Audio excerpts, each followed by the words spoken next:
Friends, welcome to my channel. ಇವತ್ತಿನ ವಿಡಿಯೋದಲ್ಲಿ ಇನ್ಸ್ಟೆಂಟಾಗಿ ಕ್ವಿಕ್ಕಾಗಿ ಬೇಗನೆ ಮಾಡ್ಕೋವಂಥ ಟೊಮೊಟೊ ರೈಸ್ ರೆಸಿಪಿ ತುಂಬ ಚೆನ್ನಾಗಿರುತ್ತೆ. ಬೆಳಗ್ಗೆ ಟಿಫನ್ಗೆ, ಲಂಚ್ಗೆ, ಡಿನ್ನರ್ಗೆ ಬೇಗನೆ ಮಾಡ್ಕೊಬೋದು. ಮಕ್ಕಳೆಲ್ಲ ತುಂಬ ಇಷ್ಟಪಟ್ಟು ತಿಂತಾರೆ, ಅಷ್ಟು ರುಚಿಯಾಗಿರುತ್ತೆ ಈ ಕಲರ್ಫುಲ್ ಟೊಮೊಟೊ ರೈಸ್ ಅಂತೂ.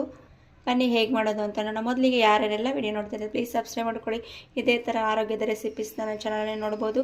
ಬನ್ನಿ ಹೇಗೆ ಮಾಡೋದು ಅಂತ ನೋಡೋಣ. ನಾನಿಲ್ಲಿ ಒಂದು ಪ್ಯಾನ್ಗೆ ಎಣ್ಣೆ ಸೇರಿಸ್ತಾ ಇದ್ದೀನಿ, 3 ಸ್ಪೂನ್ ಆಗೋಷ್ಟು. ಎಣ್ಣೆ ಕಾದ ನಂತರ ಸಾಸಿವೆ ಸೇರಿಸ್ತಾ ಇದ್ದೀನಿ. ನಂತರ ಇದಕ್ಕೆ ಕಡಲೆ ಬೀಜ, ಕಡಲೆಬೇಳೆ ಮತ್ತು ಉದ್ದಿನಕಾಳು ಸೇರಿಸ್ತಾ ಇದ್ದೀನಿ. ಚೆನ್ನಾಗಿ ಫ್ರೈ ಮಾಡ್ಕೋಬೇಕು. ಫ್ರೈ ಆದ ನಂತರ ಕರಿಬೇವು ಸೇರಿಸ್ತಾ ಇದ್ದೀನಿ. ಇದಕ್ಕೆ ಜಜ್ಜಿದ ಬೆಳ್ಳುಳ್ಳಿ ಸೇರಿಸ್ಕೊತಾ ಇದ್ದೀನಿ. ನಂತರ ಖಾರಕ್ಕೆ 2 ಹಸಿಮೆಣಸಿನಕಾಯಿ ಮತ್ತು 2 ಒಣಮೆಣಸಿನಕಾಯಿ ಸೇರಿಸ್ಕೊತಾ ಇದ್ದೀನಿ.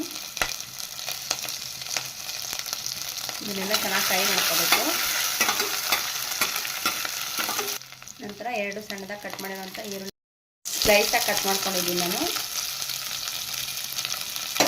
ಇದು ಸಹ ಗೋಲ್ಡನ್ ಕಲರ್ ಬರೋವರೆಗೂ ಚೆನ್ನಾಗಿ ಫ್ರೈ ಮಾಡ್ಕೋಬೇಕು. ಇದಕ್ಕೆ ಗೋಡಂಬಿ ಸೇರಿಸ್ತಾ ಇದ್ದೀನಿ. ಇದಕ್ಕೆ ಸ್ವಲ್ಪ ಹಿಂಗು ಸೇರಿಸ್ತಾ ಇದ್ದೀನಿ. ಹಿಂಗು ಸೇರಿಸೋದ್ರಿಂದ ರುಚಿ ಕೊಡುತ್ತೆ.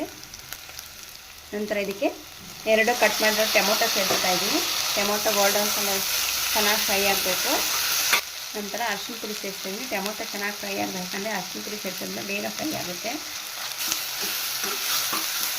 ಅರ್ಧ ಸ್ಪೂನ್ ಆಗೋಷ್ಟು ಧನಿಯಾ ಪುಡಿ ಸೇರಿಸ್ತಾ ಇದ್ದೀನಿ.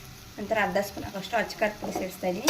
ನೀವು ಖಾರ ನೋಡ್ಕೊಂಡು ಸೇರಿಸ್ಕೋಬೇಕು, ಯಾಕಂದರೆ ಮೊದಲೇ ಹಸಿಮೆಣಸಿನಕಾಯಿ ಮತ್ತು ಒಣಮೆಣಸಿನಕಾಯಿ ಸೇರಿಸ್ಕೊಳೋದ್ರಿಂದ ನೋಡ್ಕೊಂಡು ಸೇರಿಸ್ಕೋಬೇಕು. ಇದು ಕಲರ್ಗೆ ಅಂತ ಸೇರಿಸ್ಕೊಂಡಿರೋದು ನಾನು. ಹಸಿಮೆಣಸಿನಕಾಯಿ ಒಣಮೆಣಸಿನಕಾಯಿ ಬೇಡ ಅಂದರೆ ನೀವು ಖಾರದ ಪುಡಿನೇ ಸೇರಿಸ್ಕೋಬೋದು. ನಾನಿಲ್ಲಿ 2 ಹಸಿಮೆಣಸಿನಕಾಯಿ ಮತ್ತು 2 ಒಣಮೆಣಸಿನಕಾಯಿ ಹಾಕಿರೋದ್ರಿಂದ ಸ್ವಲ್ಪ ಜಾಸ್ತಿನೇ ಸೇರಿಸ್ಕೊತಾ ಇದ್ದೀನಿ, ಸ್ವಲ್ಪ ಖಾರವಾಗಿರಲಿ ಅಂತ. ನೀವು ನೋಡ್ಕೊಂಡು ಸೇರಿಸ್ಕೋಬೇಕು. ಈಗ ಇದನ್ನು ಚೆನ್ನಾಗಿ ಮಿಕ್ಸ್ ಮಾಡ್ಕೋಬೇಕು. ನಂತರ ಗರಂ ಮಸಾಲ ಸೇರಿಸ್ತಾ ಇದ್ದೀನಿ, 1/4 ಸ್ಪೂನ್ ಆಗುವಷ್ಟು. ಎಲ್ಲನೂ ಚೆನ್ನಾಗಿ ಮಿಕ್ಸ್ ಮಾಡ್ಕೋಬೇಕು. ರುಚಿಗೆ ತಕ್ಕಷ್ಟು ಉಪ್ಪು ಸೇರಿಸ್ತಾ ಇದ್ದೀನಿ. ಈಗ ಎಲ್ಲನೂ ಚೆನ್ನಾಗಿ ಮಿಕ್ಸ್ ಮಾಡ್ಕೋಬೇಕು. ನೋಡಿ, ಎಲ್ಲನೂ ಚೆನ್ನಾಗಿ ಫ್ರೈ ಆಗಿದೆ. ಈಗ ಇದಕ್ಕೆ ರೈಸ್ ಮಿಕ್ಸ್ ಮಾಡ್ಕೊಳ್ಳೋಣ. ನಾನು ರೈಸ್ ಮಿಕ್ಸ್ ಮಾಡ್ತಾಯಿದ್ದೀನಿ. ಈಗ ಇದನ್ನು ಚೆನ್ನಾಗಿ ಮಿಕ್ಸ್ ಮಾಡ್ಕೋಬೇಕು.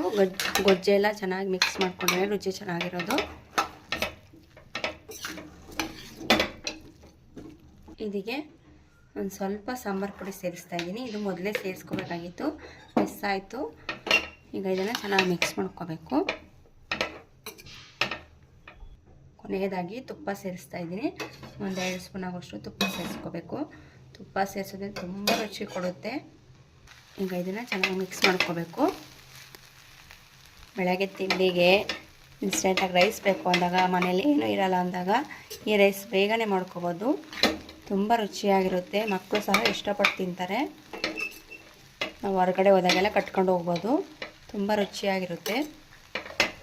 ಕೊನೆಯದಾಗಿ ಕೊತ್ತಂಬರಿ ಮತ್ತು ತೆಂಗಿನಕಾಯಿ ತುರಿ ಸೇರಿಸ್ತಾ ಇದ್ದೀನಿ. 2 ಮಿಕ್ಸ್ ಮಾಡಿಕೊಂಡ್ರೆ ರೆಡಿ ಆಯಿತು. ತುಂಬ ಚೆನ್ನಾಗಿರುತ್ತೆ. ನೀವು ಸಹ ಟ್ರೈ ಮಾಡಿ. ಇದೇ ಥರ ರೆಸಿಪೀಸ್ ಬೇಕು ಅಂದರೆ ನನ್ನ ಚಾನಲ್ ಸಬ್ಸ್ಕ್ರೈಬ್ ಮಾಡಿಕೊಂಡ್ರೆ ಆರೋಗ್ಯದ ರೆಸಿಪೀಸ್ ನನ್ನ ಚಾನಲಲ್ಲಿ ಬೇಕಾದಷ್ಟಿದೆ, ಟ್ರೈ ಮಾಡ್ಬೋದು.